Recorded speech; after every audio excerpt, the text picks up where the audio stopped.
Ya, selamat datang di virtual podcast kita, Mbak Fitria. Saya manggilnya Mbak Fitria ya. Iya, Mas An. Nah, ini kesempatan yang bagus nih. Mbak Fitria ini sebagai cewek yang bekerja di industri. Nah, kita ingin ngobrol-ngobrol nih, Mbak Uci. Mbak Uci sendiri bisa dijelaskan mungkin dari jurusan apa, angkatan berapa? Silakan Mbak Uci. Oh iya, Mas An. Jadi perkenalan dulu ya. Ya, silakan. Perkenalan nama aku Fitria, tapi biasanya teman-teman di sekitar aku baik itu teman sekolah atau teman kerja tuh panggilnya Uci. Nama Uci.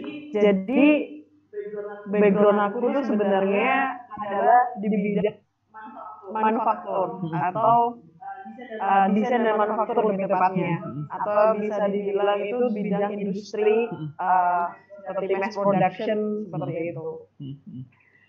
Aku kuliah angkatan 2013 di salah satu politeknik negeri di Surabaya, lebih tepatnya di Politeknik Perkapalan Negeri Surabaya, lulus tahun 2017. Jadi tepat waktu ya Mbak Uci, bisa dibilang seperti itu. Iya, kalau di Politeknik itu Mas, sistemnya itu package, jadi kayak SMA gitu. Kalau setting 4 tahun mati harus Oh, artinya memang SKS-nya sudah per semester tetap gitu ya, ditetapkan lah ibaratnya. Iya. Menarik Mbak Uci. Mbak Uci, saya ingin mundur ke belakang sedikit. Saya panggil Mbak Uci ya, tadi Mbak Fitria. Tapi biar akrab nih, saya panggil Mbak Uci. Mbak Uci dulu SMA mana ya? Bisa diceritakan mungkin?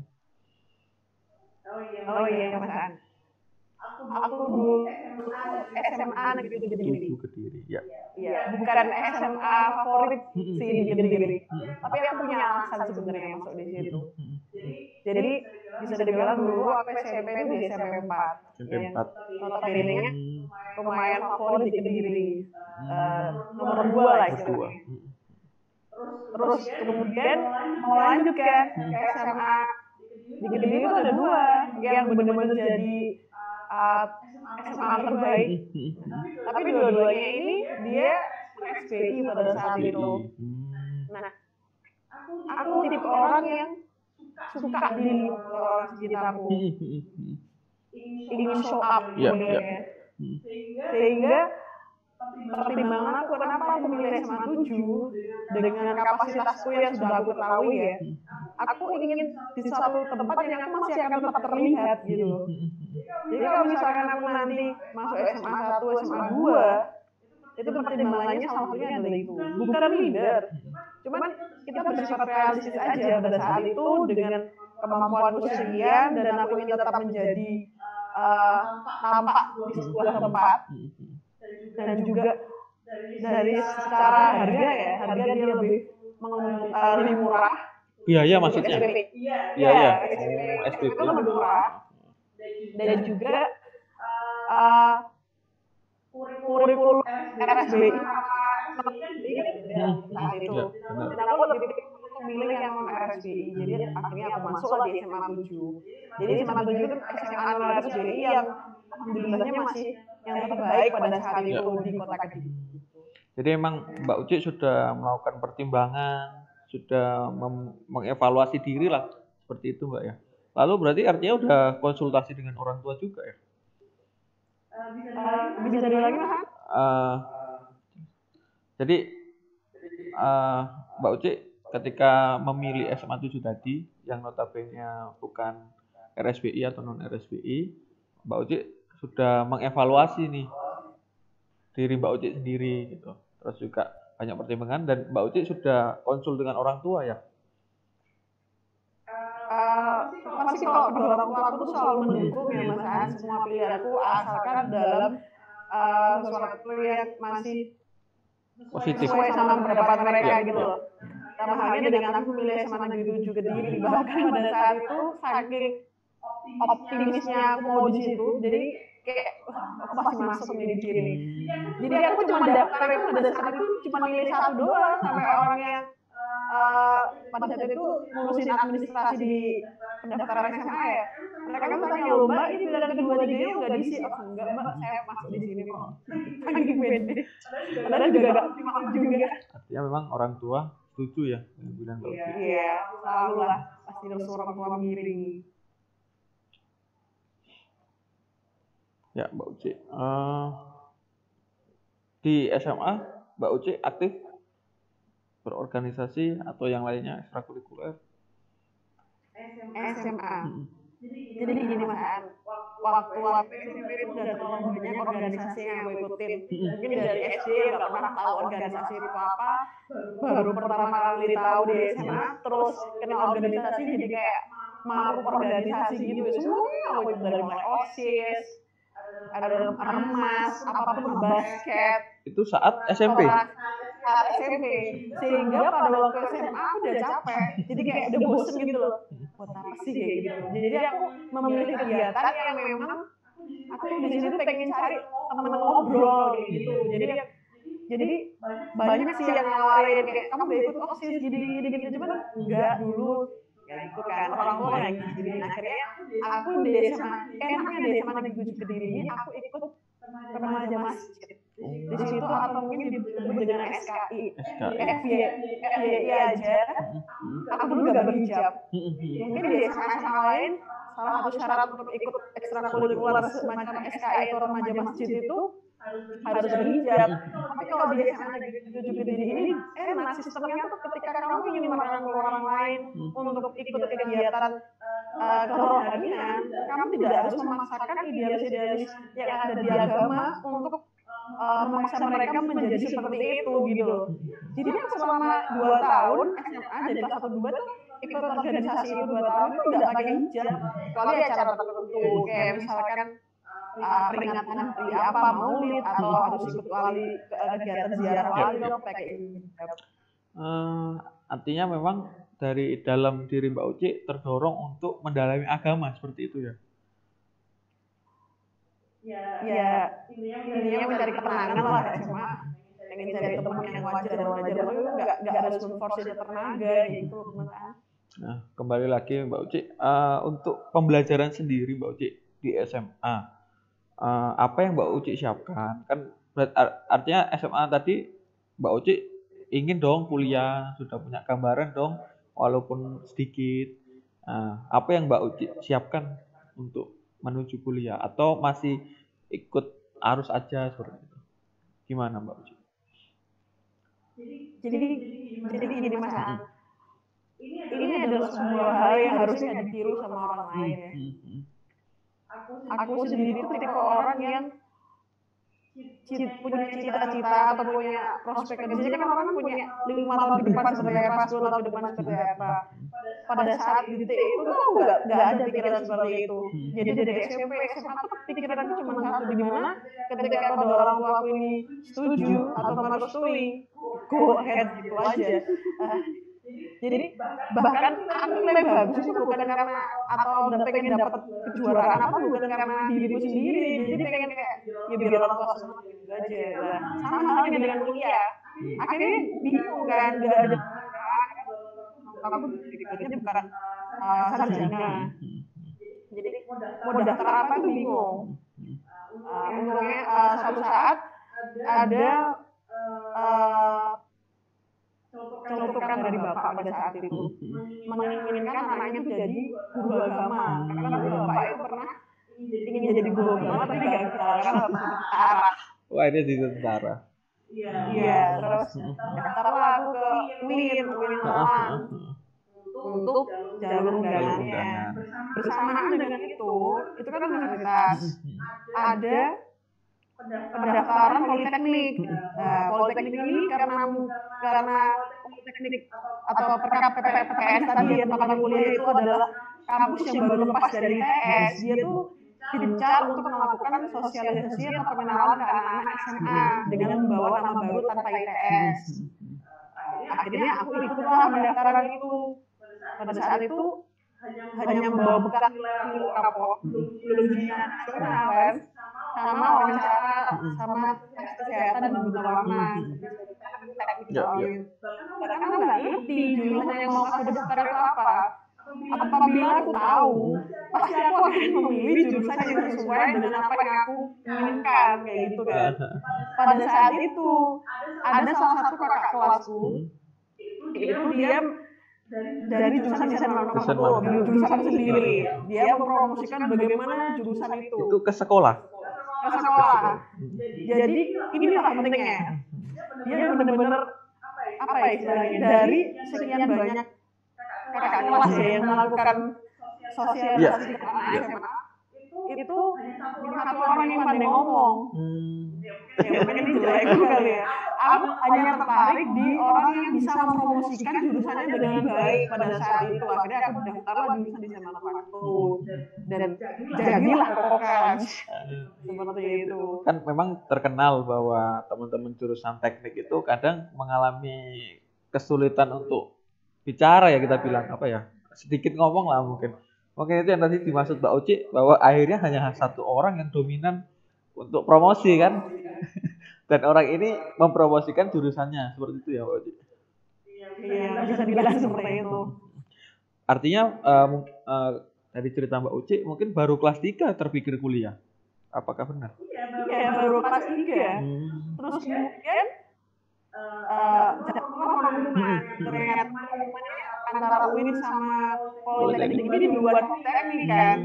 Akhirnya oke lah, aku bilang ke orang tua ini terlanjur keterima, aku kalau nggak keterima di sini nggak keterima di tempat lain gimana ya, nakut-nakutin. Karena aku sejujurnya sama ibu aku sendiri tuh disuruh kuliah di kota Kediri.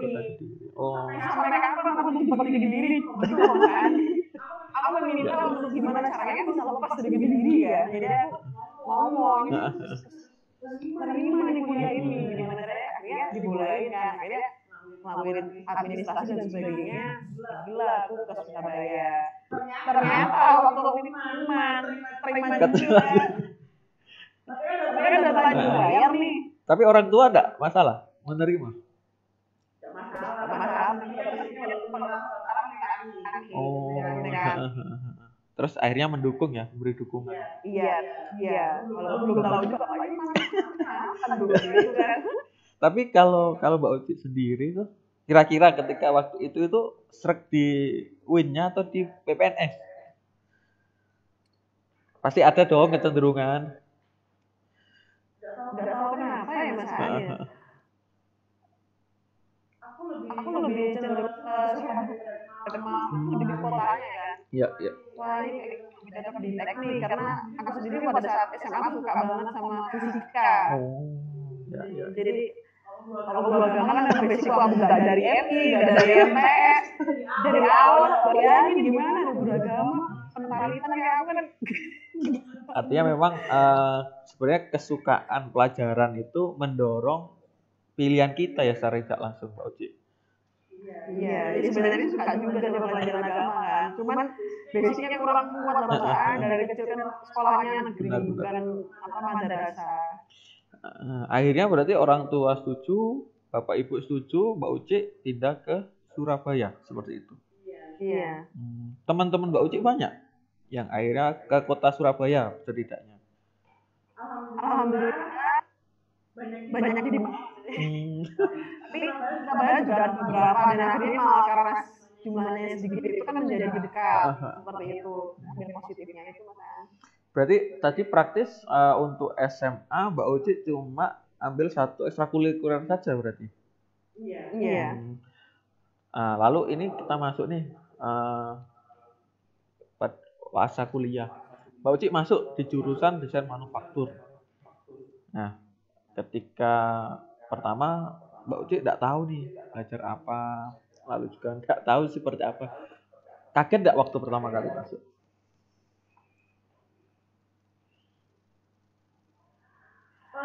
Pertama kali masuk, jujur kaget ya Mas Aan, karena kan Poltek beda sama kuliah di universitas ya, ataupun institut ya. Karena prakteknya lebih banyak. Itu bisa diomongin kalau itu cerminan dari SMA, jadi banyak prakteknya. Harus mengenal dunia itu harus praktek dari bubut sendiri, mikir kayak gitu, bener kayak apa ya, awas kayak anak SMK pekerjaan ibaratnya pekerjaan cowok semua. Iya sih, asik, sebenarnya sih asik. Artinya Mbak Uci bisa menikmati ya, menikmati akhirnya seneng lah. Ada beberapa yang bisa aku nikmatin dan ada beberapa yang belum bisa aku nikmatin. Tapi biasanya gini Mas, aku belum bisa nikmatin itu karena ternyata kurikulum pada saat aku masuk itu belum tertata rapi. Jadi jurusan ini ya, namanya desain konstruksi kapal. Desain konstruksi kapal. Terus kemudian since 2007 dan 2008 dia diarahkan untuk industri atau khusus di manufaktur ya, general, bukan di kapal aja. Nah, dari peralihan ini ada beberapa kurikulum yang belum dibenahi, jadi masih banyak kapalnya, industrinya juga nggak banyak juga, jadi 50-50. Jadi ibarat anak dikasih matematika ini belum matang gitu, jadi kayak antara bisa dibilang seperti itu. Mbak Uci tadi Mbak Uci SMA kegiatan yang nggak terlalu banyak lah kita bilang. Terus ke kampus Politeknik yang kita bilang banyak praktikumnya sampai sore mungkin sampai malam. Kesulitan nggak atau sempet sakit atau gimana? Kalau aku sendiri sih orangnya kan nggak bisa diem ya Kak. Jadi enjoy aja sih kuliah dengan kegiatan yang banyak banget. Kan aku ikut beberapa ormawa ya di kampus itu lumayan banyak. Jadi aku tetap kuliah sepadat itu dan juga ada kegiatan yang banyak. Bahkan aku liburan aja nggak pulang. Bisa-bisa aku pulang kayak cuma 5 hari, harusnya aku libur sebulan, pulang cuma 3 hari, 5 hari paling banter, kayak gitu-gitu Mas. Berarti saat kuliah Mbak Uci aktif dalam organisasi mahasiswa.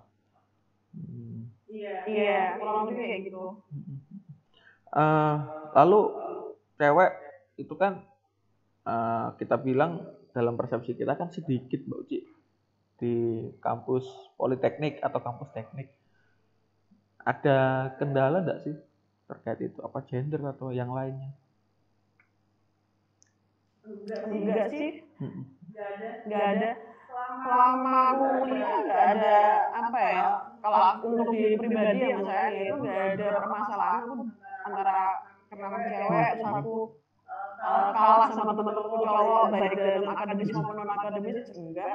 Jadi itu kan based on kita sendiri ya Mas. Kalau kita bisa apa ya istilahnya mensejajarkan diri kita dengan teman-teman kita baik beda gender ataupun teman-teman kita yang lainnya, jadi nggak akan ngerasa minder gitu, nggak bakal kita jadi insecure itu kan dari diri kita sendiri menurut aku sih. Padahal tadi kan Mbak Uci cerita ada ngelasnya, ada bubutnya. Artinya Mbak Uci juga adaptasi ya untuk bisa melakukan itu sendiri.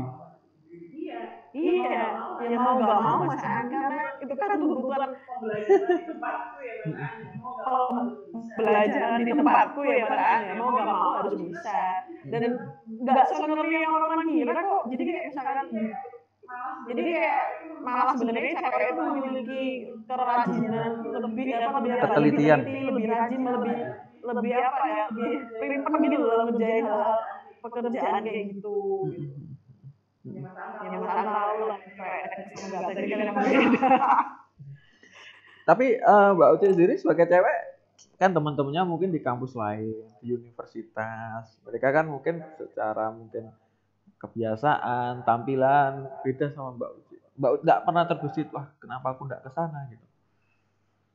Enggak, aku sih sebenarnya ada pride sendiri untuk jadi untuk kuliah di kampus teknik dan juga sekarang kerja sebagai engineer itu ada kebanggaan sih Mas. Artinya kalau ujungnya nih Mbak Uci berarti tidak menyesal dong masuk kampus teknik sebagai seorang cewek? Enggak sama sekali. Orang tua juga artinya selalu mendukung ya di dalam perjalanan menyelesaikan kuliah. Selalu mendukung, alhamdulillah. Mbak Uci kuliah 4 tahun. Tadi tidak ada kesulitan lah ya untuk akademis, untuk pembelajaran. Apa tidak terbesit untuk ingin S2 atau udahlah aku udah cukup di sini Mas? jadi gini ya Mas, dari beberapa kuliah aku sendiri ya, yang menurutku atau kurikulum yang belum terlarap itu, aku tuh belum tahu fokus bidangku di mana. Sampai detik aku lulus aja, sampai aku menerima ijazah, aku tuh belum tahu kemana. Kalau Mas saya pengen S2, pengen, cuman S2 kemana?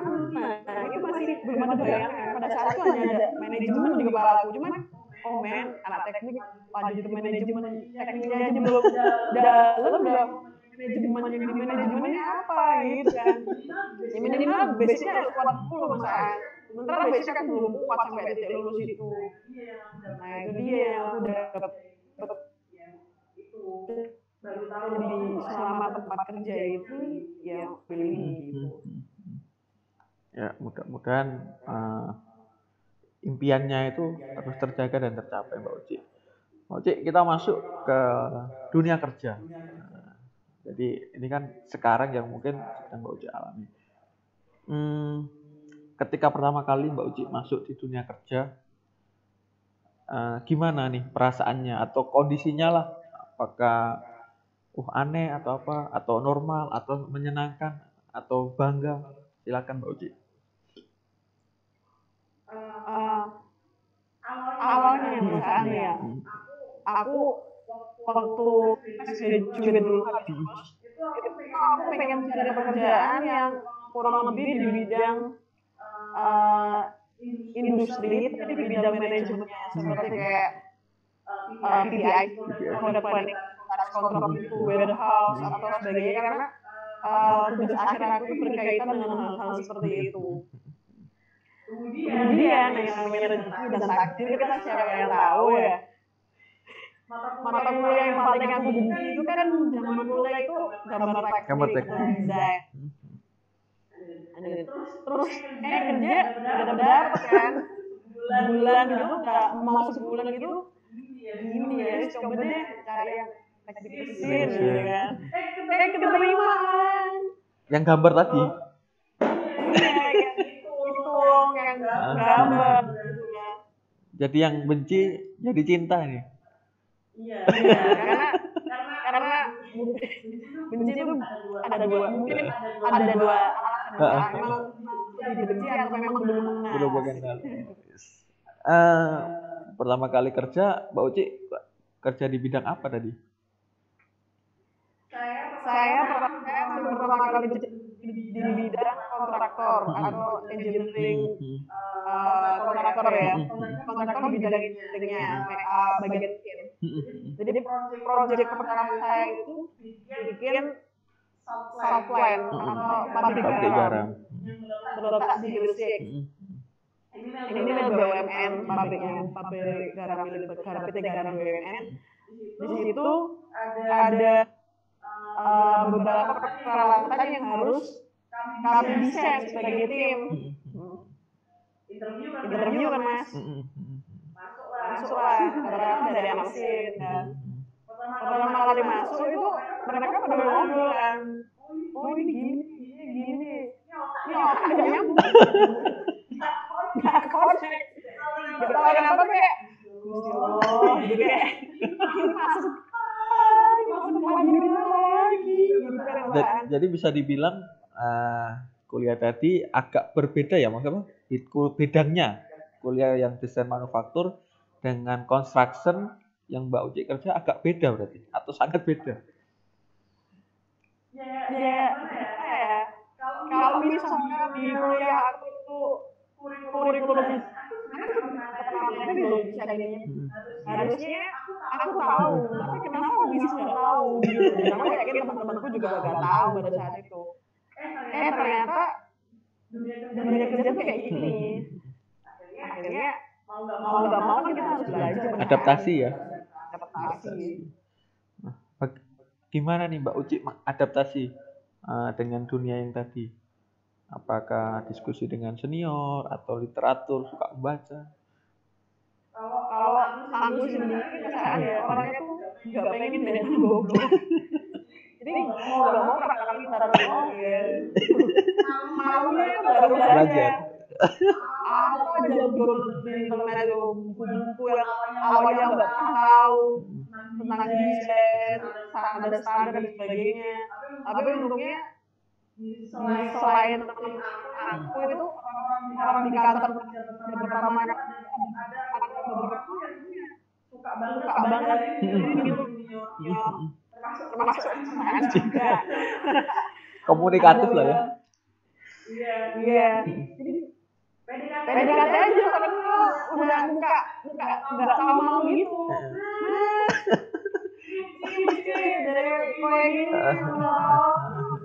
Jadi ibaratnya apa? Gimana caranya bertahan hidup? Iya, jadi yang penting circle aku nggak kayak gitu. Nangis mas kalau malam doa gitu, beneran lah jadi cepat kayak gini gitu. Beneran nggak tahu diajak ngomong dari awal nggak nyantol. Jadi gini, kalau kita mau menekuni sesuatu dari awalnya nol, kalau kita ada tekad untuk berusaha itu pasti bisa. Nggak ada yang nggak mungkin. Orang-orang pintar di luar bilang nanti impossible itu beneran. Nggak cuma quotes abal-abal. Jadi ibaratnya yang mungkin hampir minim sekali bisa menjadi apa ya? Tahu lah ya Mbak Uci ya. Dengan kita terus berusaha ya, dengan membaca, dengan bertanya. Artinya kan memang adaptasi itu sangat penting. Dan sebenarnya kan kalau tadi Mbak Uci bilang sampai sedih nangis, berarti di situ kan Mbak Uci juga harus menyesuaikan mental ya. Iya Mas. Mbak Uci, ini yang mungkin tadi terlewat. Ketika kerja nih Mbak Uci, ya mengesampingkan kesulitannya. Gimana perasaan orang tua Mbak Uci?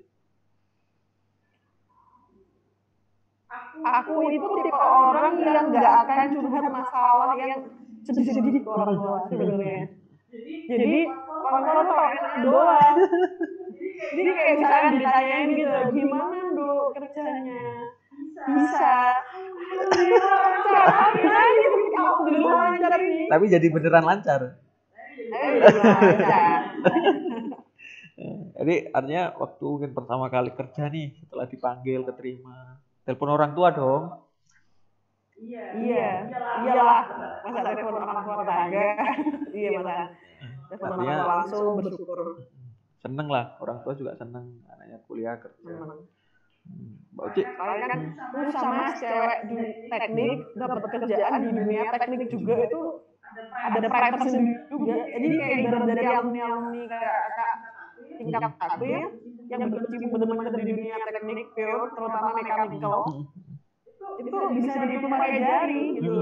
Jadi boleh sedih, harus bangga gitu. Kamu mungkin salah satu orang terpilih loh.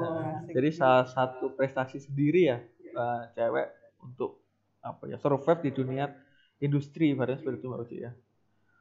Iya, lebih tepatnya kayak proyek lah Mas.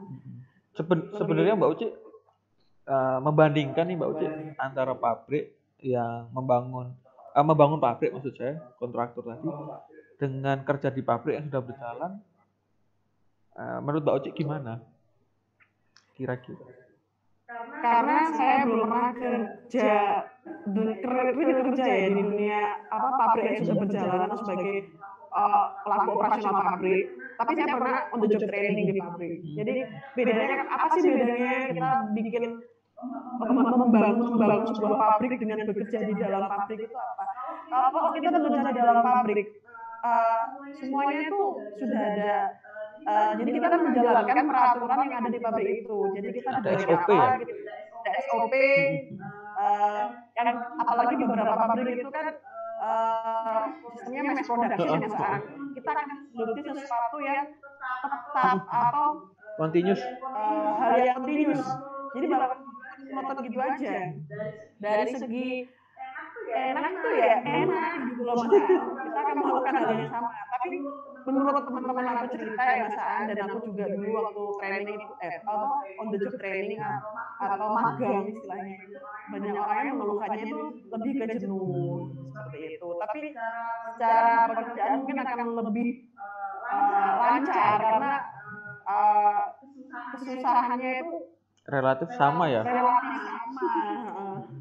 ibarat karena rutinitas tetap jadi kebiasaan seperti itu ya. Iya, misalnya mekanikal di dalam mechanical engineering di pabrik seperti itu. Tapi bedanya kalau kita bangun pabrik itu peralatan ada di dalam pabrik yang akan kita bangun kan banyak masaan. Otomatis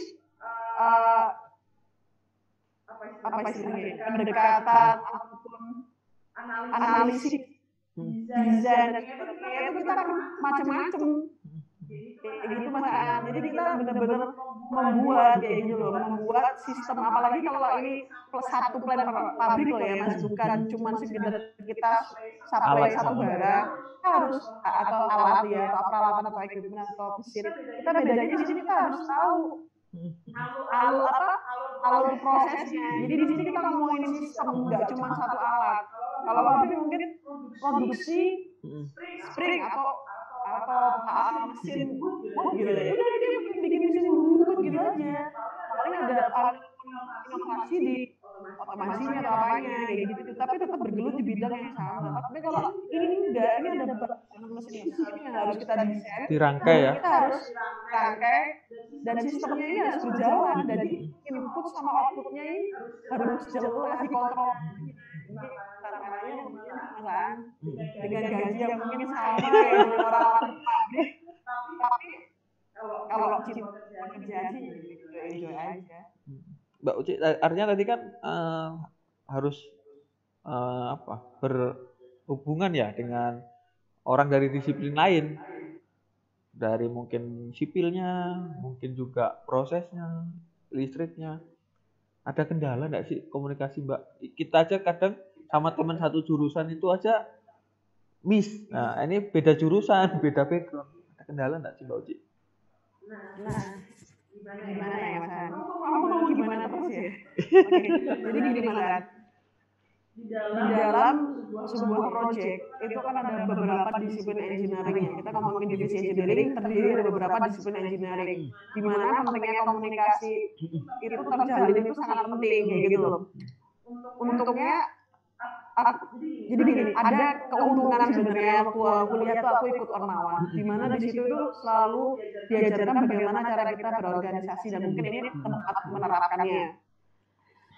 Membangun sebuah pabrik itu nggak bisa di satu disiplin itu berdiri sendiri, jadi kayak mesin sendiri, sipil sendiri, nggak bisa. Baik itu prosesnya atau sipilnya, mekaniknya, pipingnya, elektrikalnya, otomasinya itu adalah sebuah satu kesatuan. Jadi tidak ada yang namanya tim hanya mengutamakan job desk-nya masing-masing. Jadi karena ketika satu bidang ini tidak tercapai ya Mas Ana atau gagal ya, otomatis akan berpengaruh ke semuanya. Kayak gitu Mas Ana. Jadi ini berkesinambungan. Ini kita tim. Kayak berarti ini bangun rumah harus ada tiangnya, harus ada lantainya. Kayak gitu harus komplit, nggak bisa berdiri sendiri-sendiri. Artinya misalkan sipilnya gagal nih, nggak pas, alatnya nggak center, pipanya bengkong seperti itu ya. Potensi seperti itu kan terjadi artinya.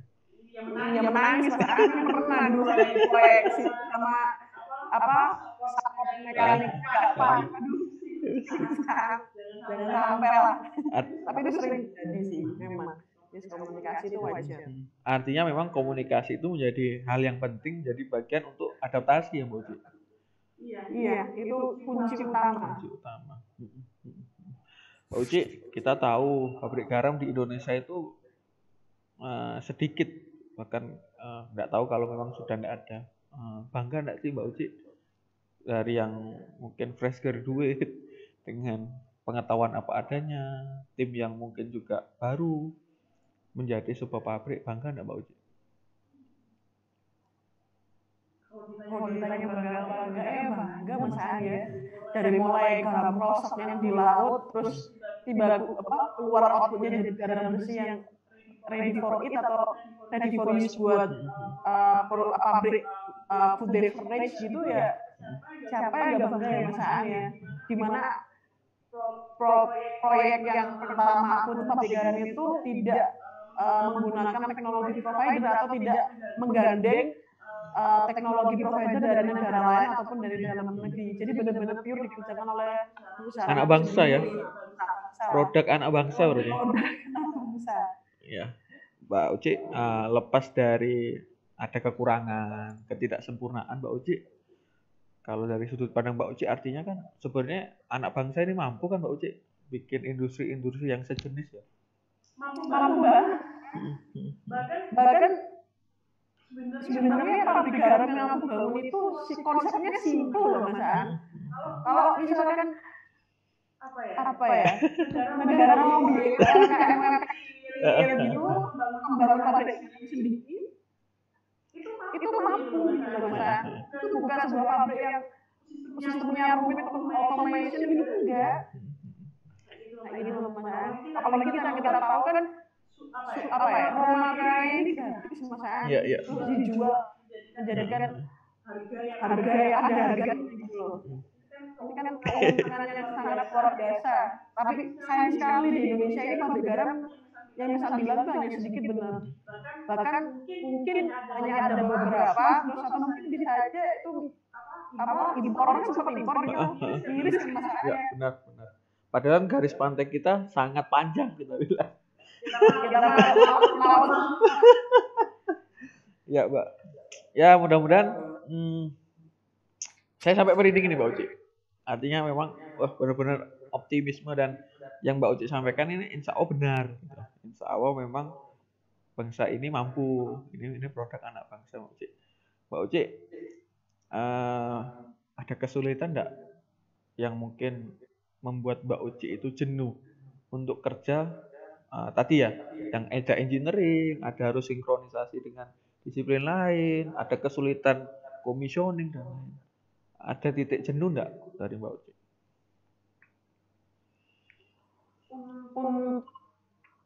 Sisi engineering-nya sendiri masalahnya. Apa sih yang bisa membuat kita jenuh dalam belajar kan nggak ada. Jadi kita setiap mempelajari sesuatu kan pasti akan ada hal baru yang begini kita tuh akan terus haus untuk belajar dalam hal engineering Mas. Tapi yang perlu kita benahi bersama itu adalah mungkin sistemnya Mas An. Ya saya nggak bilang perusahaan yang saya tempatin dulu itu dia sistemnya kurang baik atau enggak, tapi ini sudah menjadi rahasia umum. Jadi saya sebut aja saya tuh kerja di salah satu perusahaan BUMN. Di mana sistem di situ tuh menurut saya kurang baik gitu loh. Di mana dalam memperhitungkan laba ataupun untung rugi dari sebuah proyek itu kurang diperhatikan dengan baik gitu Mas. Padahal uang yang didapat dari pemerintah kan BUMN ya Mas. Itu kan amanah yang sangat besar. Jadi sebenarnya jadi BUMN itu menurut saya tanggung jawabnya besar kan uang rakyat di sini. Tapi kalau misalkan tidak dikelola dengan baik kan jadinya kita menyanyikan uang rakyat, keringat rakyat gitu Mas. Jadi memang ada apa ya Mbak Uci? Mungkin beban moral atau motivasi sendiri ya, karena ini ada keringat rakyat lah di situ gitu. Seperti itu ya Mbak Uci. Pasti Mas. Mbak Uci sendiri terkait tadi balik ke engineering. Artinya Mbak Uci sangat menikmati dong sampai Mbak Uci mengatakan bahwa apa yang bisa membuat jenuh di dalam pekerjaan yang kita suka. Artinya Mbak Uci menemukan passion dong di engineering itu. Iya Mas An. Saya itu orangnya bukan inisiator sesuatu ya, bukan orang yang kreatif atau gimana ya. Maksud saya tuh orang yang untuk umur saat ini saya butuh trigger atau butuh dipancing gitu Mas. Jadi ketika saya dekat dengan orang yang tepat, saya rasa tuh saya bisa gitu jadi orang yang lebih dari sekarang gitu Mas. Saya tuh bisa dipancing sampai misalkan saya dapat case nih. Saya dituntut untuk menyelesaikannya. Nggak tidur loh saya bisa Mas. Kalau sebuah case itu. Tapi kalau udah ada orang yang tidur saya, itu saya bisa ibaratnya bisa gajah gitu. Padahal gajah tuh nggak bisa perkasa, tapi tidur doang. Jadi maksudnya saya itu kalau saya beli, jadi nggak harus tergantung sama orang lain. Tapi di umur sekarang saya belajar untuk tidak mengandalkan trigger dari orang lain. Jadi saya harus berkarya tanpa harus ada dorongan ataupun apapun lah dari orang lain. Ya. Itu PR saya saat ini. Mungkin Mbak Uci memang butuh waktu lagi ya, karena memang masih muda untuk apa? 25. Oh, jangan disebut. Mbak Uci, artinya tadi kan memang ada kekurangan di dalam sistem, ada kesulitan. Tapi artinya Mbak Uci tidak jenuh kan? Tidak akan apa sebenarnya? Tidak akan kapok Mbak Uci untuk berkarya buat bangsa kan? Insya Allah nggak akan, Mas. Kenapa kita harus jenuh untuk melakukan sesuatu yang positif itu, Mas? Walaupun berat ya. Tapi tetap artinya Mbak Uci sendiri memotivasi diri sendiri untuk terus positif, terus berkarya, untuk melakukan hal lebih, apalagi tadi ya, ibaratnya karya anak bangsa Mbak Uci sendiri dengan rekan-rekannya, sangat bangga ya. Jadi kita kan apapun yang kita lakukan di dunia ini kan diawasi, Mas. Kita tuh punya sisi. Kalau kita sungguh-sungguh dalam melakukan sesuatu apapun itu, entah di dunia kerja ataupun di dunia bermasyarakat atau apapun lah, kita tuh terpantau di sini gitu. Kita tuh disuruh hidup di dunia ini jadi orang yang benar gitu. Udah ada kamu hidup begini loh, nggak boleh gini gitu loh. Jadi sebisa mungkin kita pada jalur tadi terus berkarya, terus berusaha menjadi orang yang baik, itu adalah kewajiban kita sih, walaupun kita kadang-kadang mungkin beler-beler apa sih kering-kering dikit, itu kita harus kadang motivasi turun tapi harus dinaikkan lagi, kadang lingkungan tidak kondusif tapi harus survive lagi gitu ya Mbak Uci. Iya, takut beneran sama CCTV. Ntar putar puter kita jadi orang nggak bener, aduh digambar di belakang sampai masalah takut. Punya tanggung jawab lah masalah kita hidup itu. Selama hidup itu hidup kita tuh dipertanggungjawabkan nantinya di akhirat. Kita nggak ngomongin lagi nggak religius sih, Mas. Itu benar. Apapun yang dilakukan itu harus apa ya, Mas? Ya berbuat sebaik mungkin ya.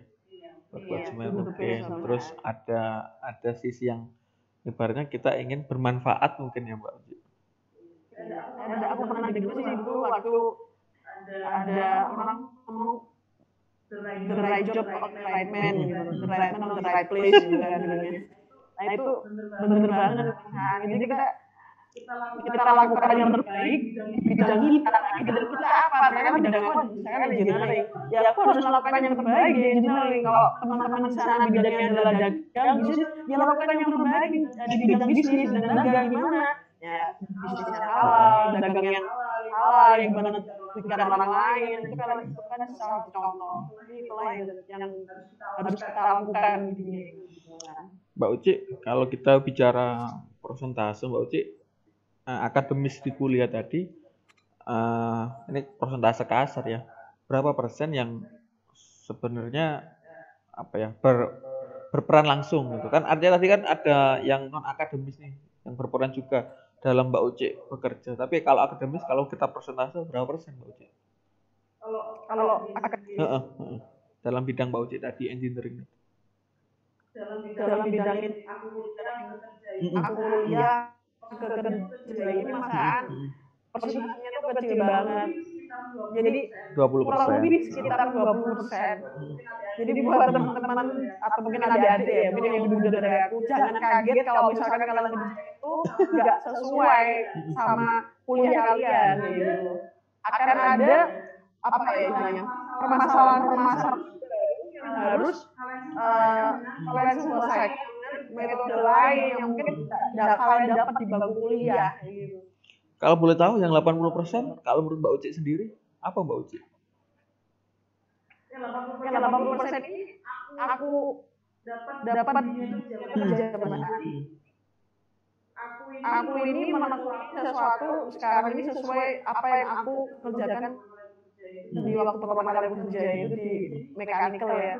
Jadi aku benar-benar belajar sendiri dari nol, dari teman-teman aku tanya-tanya dan sebagainya, dari orang-orang terdekat, buku kayak gitu loh Mas. Jadi benar-benar aku baru fokus ke bidang itu setelah kerja. Bisa jadi itu juga artinya Mbak Uci menemukan passionnya di hidup orang lain gitu. Mbak Uci menemukan passionnya saat tadi ya adaptasi dalam kerja. Tapi artinya tadi kan ada cara berkomunikasi Mbak Uci, cara harus membangun mental pada diri sendiri, cara harus beradaptasi dengan sekitar. Artinya itu terus Mbak Uci pelajari juga kan di dalam bekerja Mbak Uci. Iya Mas An. Jadi seperti yang aku bilang tadi, aku kan kuliah ini aktif di bidang aktif ikut organisasi mahasiswa. Dari situlah aku belajar berkomunikasi yang baik, bagaimana bersosialisasi yang baik dengan orang-orang yang bahkan berbeda, bagaimana cara menyamakan suara, bagaimana cara memilih sesuatu, itu aku dapat dari kegiatan ekstra di luar kegiatan akademis yang aku pelajari di bangku kampus. Ternyata sangat bermanfaat sekali. Itu ternyata sangat bermanfaat sekali ketika aku teman-teman harus cari apa ya, soft skill ini di tempat lain, nggak harus di awal. Ketika kalian punya punya bisnis, kalian punya relasi, itu kan juga belajar kan, macam-macam. Tapi intinya soft skill ini penting banget gitu loh kan. Gimana kita bisa work under pressure, tekanan yang lebih besar di dunia kerja ya. Mbak Uci, kita doakan Mbak Uci selalu optimis, melakukan hal-hal besar nanti ke depan. Mbak Uci, dari diri Mbak Uci sendiri sebenarnya apa sih yang Mbak Uci ingin lakukan nih ke depan buat mungkin diri Mbak Uci sendiri, buat orang tua atau buat orang lain? Apa yang kira-kira Mbak Uci agak mungkin jangka menengah atau jangka panjang sih Mbak Uci? Sekarang umur aku kalau gue haji umur aku 25 kan, 25. Bagi aku karir itu harus aku bangun selama 5 tahun ke depan. Jadi ketika aku usia 30 tahun, aku harus sudah menekan sesuatu yang aku cari gitu kan. Kita ngomong dunia dulu ya. Kalau dunia kan kita cari itu ya itu kalau wanita ya di usia 25 sampai 30 itu karir, jodoh, seperti itu. Terus kemudian karir itu kan bisa aku bilang karir ini seperti jabatan ataupun posisi di tempat perusahaan, pekerjaan ya. Dan juga pekerjaan dan juga keuangan yang mapan. Finansial yang mendukung lah Mbak Uci ya. Finansial yang mendukung Mas. Jadi 5 tahun ini karena aku sudah jatuh ya ini, bukan. Aku sudah menentukan bahwa menggeluti bidang engineering